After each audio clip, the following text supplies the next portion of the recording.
Welcome back everyone to my YouTube channel mob academy. हमारा aim है students की learning को बेटर करना और उनकी परफॉर्मेंस को एनहांस करना। मैं पूनम चौहान आप सभी के लिए लेकर आई हूँ एक और नया वीडियो जो कि रहने वाला है इम्पॉर्टेंट क्लास 11th के लिए। क्योंकि अपनी इस वीडियो में मैं बात करने वाली हूँ क्लास 11th की जो पहली बुक है पॉलिटिकल साइंस की, भारत का संविधान, उसका चैप्टर 2 चुनाव और प्रतिनिधित्व इस वीडियो का टॉपिक रहने वाला है। अपनी इस वीडियो में हम चुनाव और प्रतिनिधित्व जो चैप्टर है उससे रिलेटेड इम्पॉर्टेंट चीज़ें डिस्कस करेंगे। हम इम्पॉर्टेंट क्वेश्चंस देखेंगे कि कौन सा टॉपिक किस लेवल पे हमें पढ़ना है और क्या क्या चीज़ें इस टॉपिक में, इस चैप्टर में इम्पॉर्टेंट रहेंगी। तो आइए बिना टाइम वेस्ट किए हुए हम अपना वीडियो स्टार्ट करते हैं। और वीडियो स्टार्ट करने से पहले मैं आप सबको ये बताना चाहती हूँ कि अगर आप इस चैनल पर नए हैं तो प्लीज़ वीडियो को एंड तक ज़रूर देखें, और अगर एंड में वीडियो पसंद आए तो प्लीज़ चैनल को सब्सक्राइब करना, साथ ही साथ बेल आइकन को भी ज़रूर प्रेस करना ताकि आपको मेरी अपकमिंग वीडियोस की अपडेट मिलती रहे। तो आइए अपना वीडियो स्टार्ट करते हैं। तो ये हमारे पॉलिटिकल साइंस का चैप्टर 2 चुनाव और प्रतिनिधित्व है।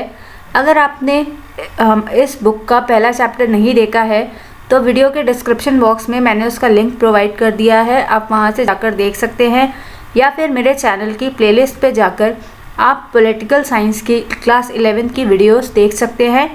तो आइए डिस्कस करते हैं हम कि इस चैप्टर में हम क्या पढ़ने वाले हैं। तो जैसा कि हमारे चैप्टर का नाम है चुनाव और प्रतिनिधित्व, तो बेसिकली इसमें हम पढ़ेंगे चुनाव के बारे में और प्रतिनिधित्व किस प्रकार से होता है, यानी किस तरीके से चुने जाते हैं जनता के प्रतिनिधि, उसको हम डिस्कस करेंगे। तो सबसे पहली चीज़ जो हम इसमें पढ़ने वाले हैं वो है चुनाव और लोकतंत्र। तो यहाँ पर हम पढ़ेंगे चुनाव का अर्थ क्या है, चुनाव और लोकतंत्र के प्रकार और महत्व की हम इसमें चर्चा करेंगे। नेक्स्ट जो हमारा सब टॉपिक रहेगा वो भारत की चुनाव व्यवस्था क्या है, इस पर रहेगा। हम देखेंगे कि भारत में कौन से चुनाव व्यवस्था को अपनाया गया है और भारत में किस तरीके से चुनाव होते हैं। नेक्स्ट जो चीज़ है वो ये है चुनाव आयोग एवं चुनावी सुधार कैसे होने चाहिए। हम डिस्कस करेंगे कि चुनाव आयोग क्या है और भारत में जो चुनाव होते हैं उसमें और किस तरीके से सुधारों की ज़रूरत है। ये मैंने जो वीडियो बनाई है वो अकॉर्डिंग टू 2020 सिलेबस है, तो आप वीडियो को पॉज करके इसका स्क्रीनशॉट ले लीजिए, क्योंकि यही टॉपिक्स आपके एग्ज़ाम में आने वाले हैं। तो आप वीडियो को एंड तक ज़रूर देखें, और एंड में वीडियो पसंद आए तो प्लीज़ वीडियो को लाइक करके चैनल को सब्सक्राइब करना बिल्कुल मत भूलना। तो जैसा कि मैं अपनी सारी वीडियोस में कहती हूँ कि हम किसी भी टॉपिक को जब पढ़ते हैं तो हमें उस टॉपिक का सबसे पहले अर्थ को समझना होता है। तो यहाँ पर हम सबसे पहले लोकतंत्र और चुनाव की डेफिनेशन देखेंगे, मीन्स सिंपल सा अर्थ देखेंगे कि लोकतंत्र का क्या अर्थ होता है और चुनावों का क्या अर्थ होता है। तो यहाँ पर लोकतंत्र का अर्थ है जनता का शासन। सॉरी बट ये थोड़ा सा इमेज इसकी ठीक नहीं आई है, तो यहाँ पर आप चीज़ें सुन लीजिए।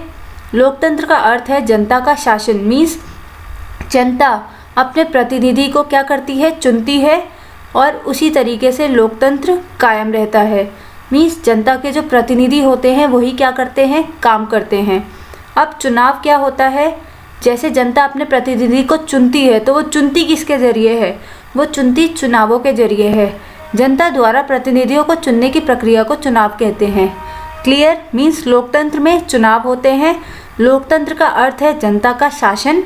जनता का शासन से अर्थ है कि जनता क्या करती है, चुनावों के माध्यम से अपने प्रतिनिधियों को चुनती है, और यही प्रतिनिधि जो होते हैं वो जनता के लिए क्या करते हैं, कार्य करते हैं। अब दो प्रश्न यहाँ सबसे ज़्यादा महत्वपूर्ण है, वो ये है कि क्या बगैर लोकतंत्र के चुनाव हो सकता है। सबसे पहला क्वेश्चन ये है कि जिन देशों में लोकतंत्र नहीं है क्या वहाँ पे चुनाव हो सकता है। और दूसरा प्रश्न ये है कि क्या बगैर चुनाव के लोकतंत्र बना रह सकता है।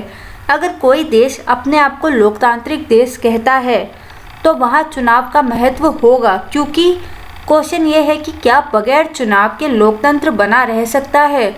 अगर कोई देश अपने आप को लोकतांत्रिक बोल रहा है तो क्या वो चुनाव करवाता है या चुनाव वहाँ होने ज़रूरी हैं।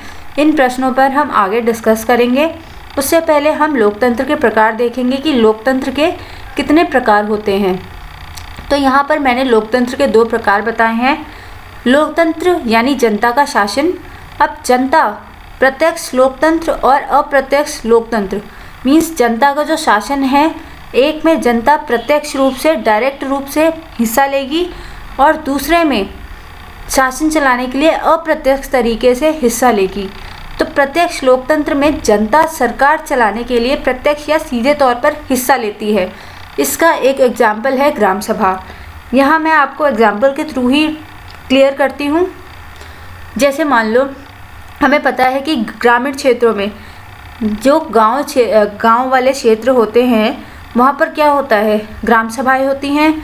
जनता क्या करती है, पंचायत के सामने बैठकर अपनी प्रॉब्लम्स को बताती है और उन प्रॉब्लम्स का सॉल्यूशन भी वहीं के लोग देते हैं। मीन्स जनता क्या कर रही है, डायरेक्ट यानी प्रत्यक्ष या सीधे तौर पर हिस्सा लेती है लोकतंत्र को बनाए रखने में। वहीं दूसरी ओर जब अप्रत्यक्ष लोकतंत्र की हम बात करते हैं तो यहाँ क्या होगा, अप्रत्यक्ष व्यवस्था में नागरिक चुनावों के माध्यम से अपने प्रतिनिधियों को चुनते हैं। अब ज़्यादा इम्पॉर्टेंट चीज़ ये है कि ग्रामीण क्षेत्रों की अगर हम बात करें तो वहाँ पर जनसंख्या क्या होती है, थोड़ी कम होती है, तो वहाँ पर ग्राम सभाएं होती हैं। बट अगर हम बड़े बड़े क्षेत्रों की बात करें जहाँ पर ज़्यादा या लाखों संख्या में क्या होते हैं, लोग होते हैं, वहाँ पर अप्रत्यक्ष लोकतंत्र काम करता है। वहाँ पे जो नागरिक होते हैं वो क्या करते हैं, चुनाव के माध्यम से अपने प्रतिनिधि को चुनते हैं और यही जनता के जो प्रतिनिधि होते हैं उनके लिए क्या करते हैं, कार्य करते हैं।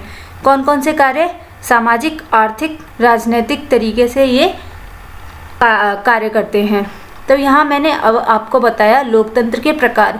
प्रत्यक्ष लोकतंत्र में जनता डायरेक्ट हिस्सा लेती है, अप्रत्यक्ष लोकतंत्र में जनता क्या करती है, अप्रत्यक्ष तरीके से हिस्सा लेती है शासन में। तो यहाँ हम फिर से वही 2 प्रमुख प्रश्नों पे आते हैं। पहला जो है, क्या बगैर चुनाव के लोकतंत्र बना रह सकता है। मीन्स यहाँ पर पहले प्रश्न में हम ऐसे लोकतांत्रिक देश की बात करेंगे। हम देखेंगे कि कोई एक लोकतांत्रिक देश है, अगर वहाँ पे चुनाव नहीं होते तो क्या वो देश लोकतांत्रिक देश बना रह सकता है। सेकंड चीज़ में हम बात करेंगे कि क्या बगैर लोकतंत्र के चुनाव हो सकते हैं। दूसरी हम बात करेंगे कि एक देश जो लोकतांत्रिक देश नहीं है, क्या फिर भी वहाँ पर चुनाव हो सकते हैं। क्लियर। पहला जो हम बात करेंगे लोकतंत्र में चुनावों की।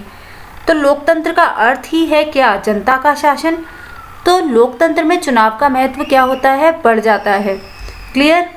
मीन्स कोई एक देश अपने आप को लोकतांत्रिक देश कहता है तो वहाँ पर चुनावों का महत्व अपने आप बढ़ जाता है। सॉरी। तो नेक्स्ट जो चीज़ है वो ये है कि क्या बगैर लोकतंत्र के चुनाव हो सकते हैं। यहाँ पर है सभी चुनाव लोकतांत्रिक नहीं होते। मीन्स कोई एक देश अगर चुनाव करवाता है तो ज़रूरी नहीं है कि वो एक लोकतांत्रिक देश हो। क्लियर। बट लोकतंत्र में चुनाव होना बहुत ज़्यादा ज़रूरी है। बट जो दूसरा क्वेश्चन है उसमें सभी चुनाव लोकतांत्रिक नहीं होते। अगर कहीं पर सिंगल पार्टी सिस्टम है, एक दलीय प्रभुत्व है और वहाँ पर भी चुनाव हो रहा है तो उस चुनाव को हम लोकतांत्रिक चुनाव नहीं कह सकते, क्योंकि कुछ भी हो जीतेगी तो एक ही पार्टी। बट लोकतंत्र में क्या होता है, बहुत सारी पार्टियाँ होती हैं और उन पार्टी में से कोई एक जीतती है जिसे जनता चुनती है। क्लियर।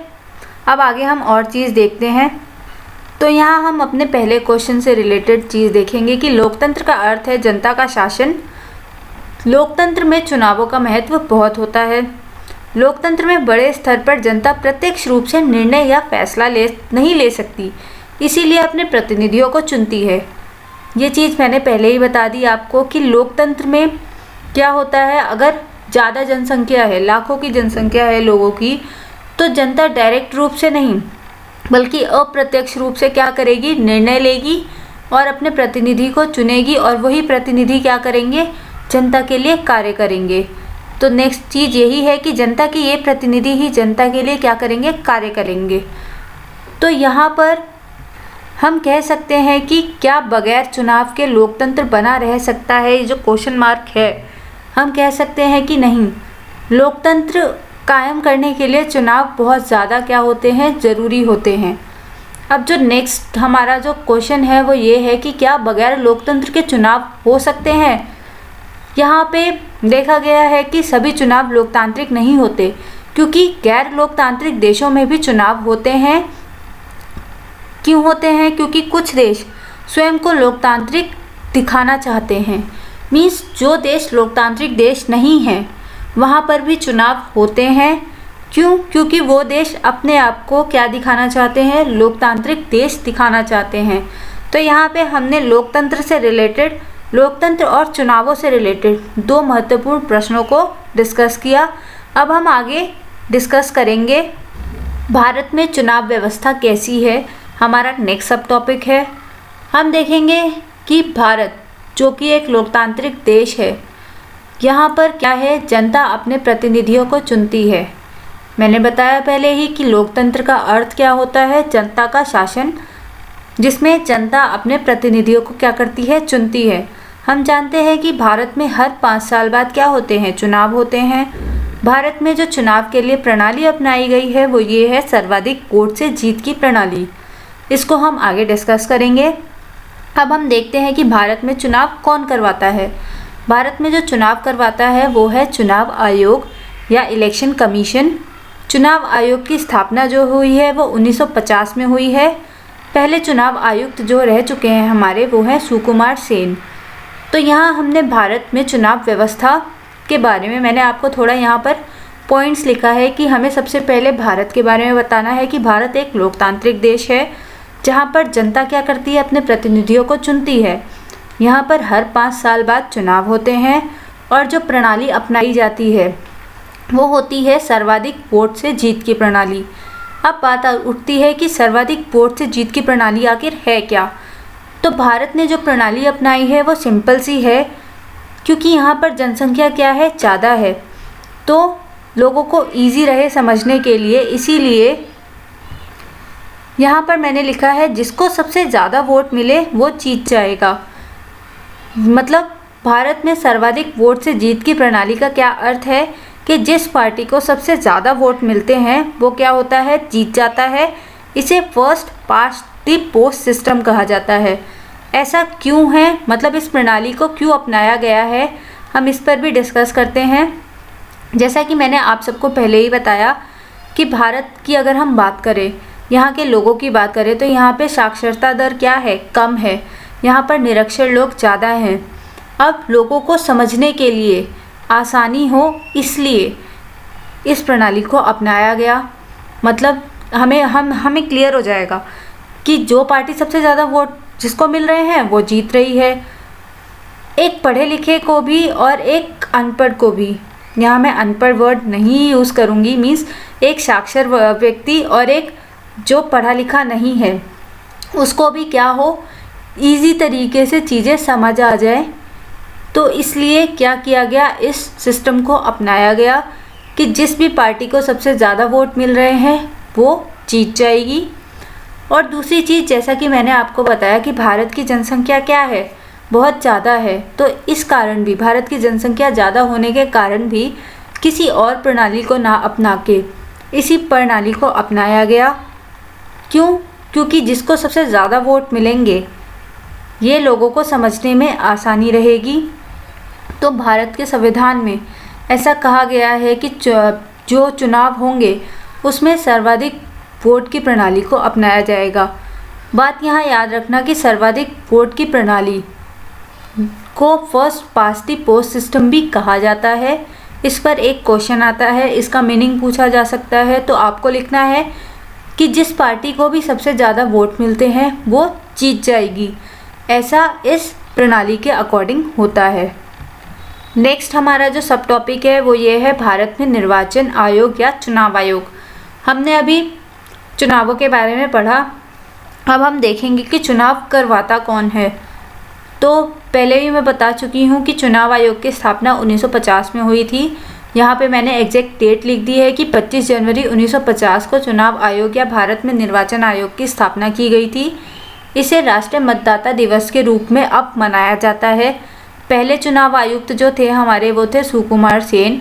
संविधान के 324 अनुच्छेद में चुनाव आयोग के बारे में क्या किया गया है, जानकारी दी गई है। अब हम देखेंगे कि इस चुनाव आयोग के क्या कार्य होते हैं।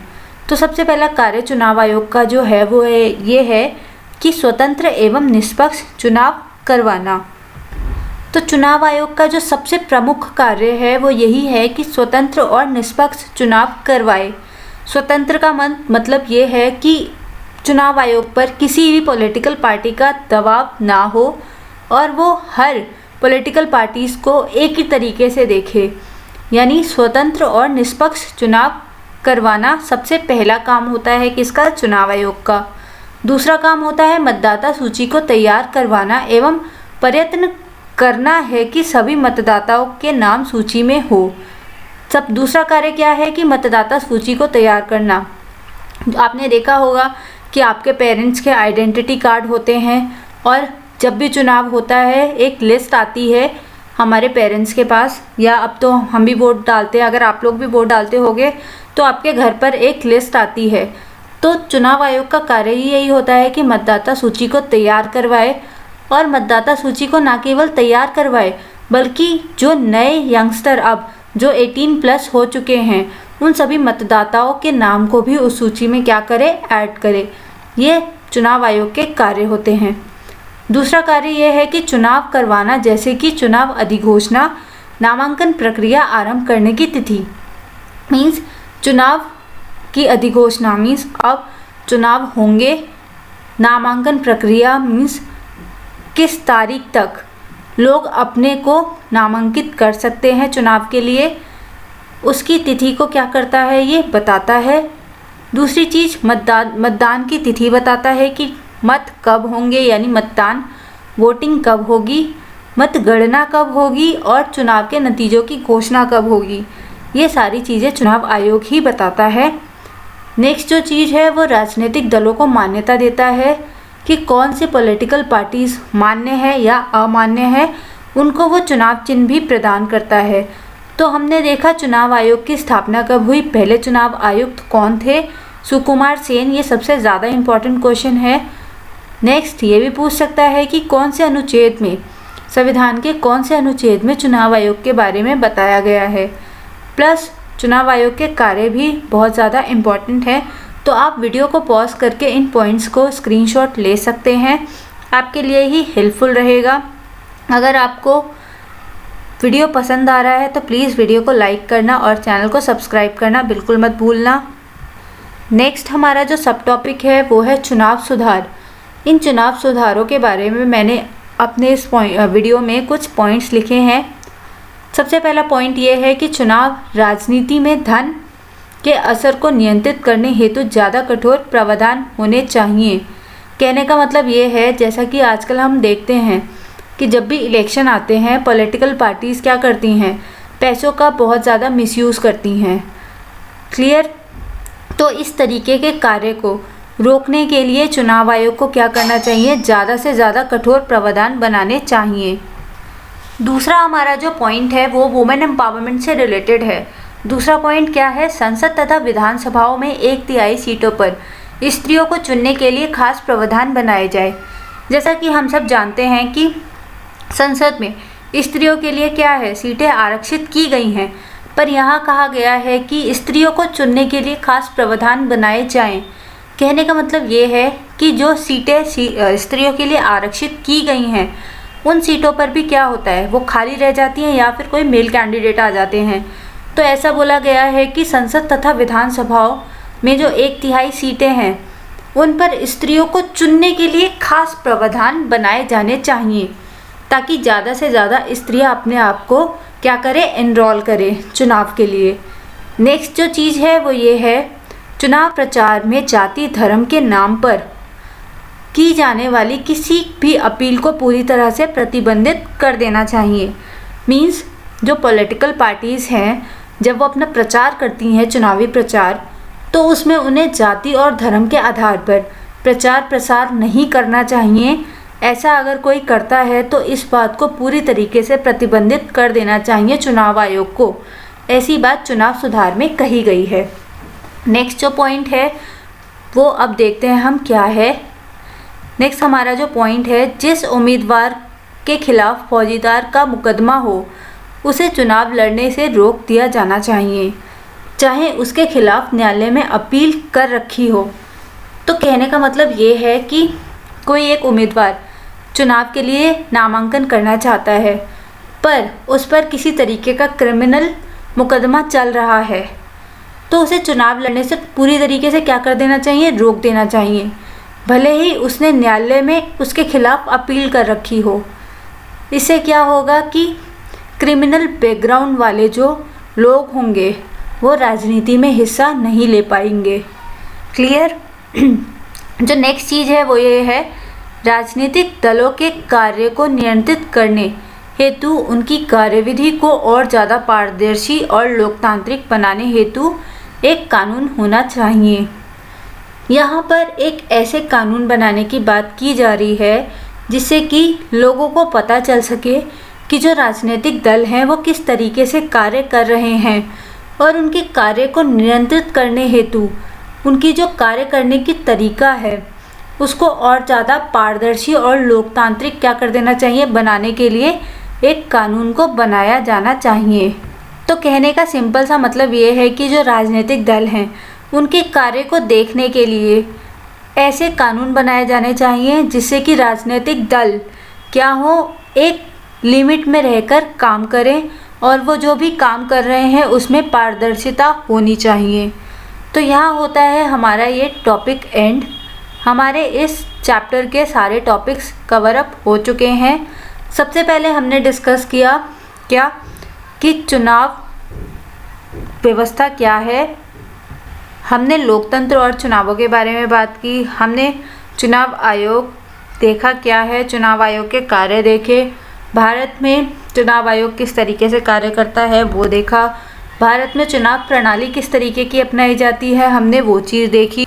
मतलब हमने पूरी भारतीय चुनावी व्यवस्था के बारे में बात की, चुनाव आयोग के कार्य एवं चुनाव में किस तरीके के सुधार किए जाने चाहिए, ये सारी चीज़ें हमने इस वीडियो में डिस्कस कर लिया है।